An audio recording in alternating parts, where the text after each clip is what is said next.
Kemudian Imam Al-Bukhari menuliskan babus sabbab, bab orang yang suka mencela. Nya pasti disebutkan dalam kitab La Tahzan, han mungkin orang udip di dunia nya hana orang kena gengoknya nya mungkin. Orang yang udip-udip di tengah-tengah masyarakat nya pasti na orang yang hina, pasti na orang yang pujo. Tanyo sidro tanyo. Na orang yang galak tanyo pujo tanyo, na orang yang hana galak tanyo akan dihina tanyo. Karena memang na sifat orang sabab suka mencela. Maka beliau mengatakan kecuali kita hidup di tengah-tengah kuburan. Orang cukup le di tengah kuburan, tapi hanaso yang kun agedanyo. Hamia perle aman umalung hailung udip yang gaduh orang kun gelung, pegat rumah di tengah kuburan. Nyan aman. Walaupun cukup le orang yang hana galak menghina. Tapi yang udip di tengah-tengah masyarakat, orang yang hidup, kita tetap ada yang akan menghina dan tetap ada yang akan memuji. Maka kita perhatikan Ummu Darda, istri dari Abi Darda, itu beliau bukan seorang sahabiyah, tetapi beliau tabi'in. Hana ditambang selam sahabiyah, beliau tidak bertemu dengan Rasulullah sallallahu alaihi wasallam. Beliau disebutkan kepadanya anna rajulan ataha faqala inna rajulan nala minki inda Abdul Malik. Wahai Ummi Darda, perut sidra orang agam gejak merumpak Ummi Darda, dan dia mengatakan sesungguhnya ada orang yang mencelamu di depan Abdul Malik. Abdul Malik ibni Marwan, khalifah pada masa Bani Muawiyah.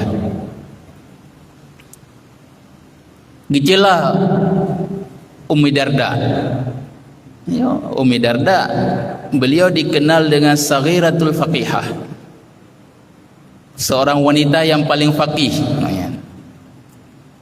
Periwayat hadis, hafizat Al-Quran saghirah fi yadi Abi Darda.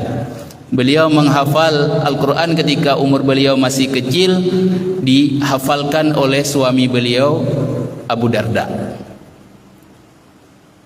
Ya, Ummi Darda dihina di depan Abdul Malik ibni Marwan. Kenapa dia melinggai Abu Darda? Muawiyah ibni Abi Sufyan itu pernah melamar Ummi Darda, tapi beliau tidak menerima lamaran dari Muawiyah ibni Abi Sufyan. Maka ketika ada yang mengkhabarkan kepada beliau ada seorang yang menghina beliau di depan Abdul Malik ibni Marwan, beliau mengatakan, anna nu'bana bima laysa fina fataliman zukina bima laysa fina. Ya, sifat orang yang memahami agama, faqih. Beliau mengatakan mereka menghinaku dengan sesuatu yang tidak aku lakukan. Berapa banyak juga mereka memujiku dengan sesuatu yang tidak aku lakukan. Ya, sifat orang beriman. Kadang tanya wadah gehina yang hana da bubutnya bengih dia. Tetapi wadah pujo ada hana da bubut senang dia. Ada bengih tidak ya, ada hana da bubut. Bahkan ketika dihina sesuatu yang tidak kita lakukan, tayo merasa terhina. Tetapi ketika dipuji dengan sesuatu yang tidak kita lakukan, kita merasa terpuji. Nyo akhlak ataupun pemikiran yang terbalik. Tetapi seharusnya ketika dihina dengan sesuatu yang hana da bubut danyo bengeh, wadah gepujo dengan sesuatu yang hana da bubut, tapi danyo harus bengeh.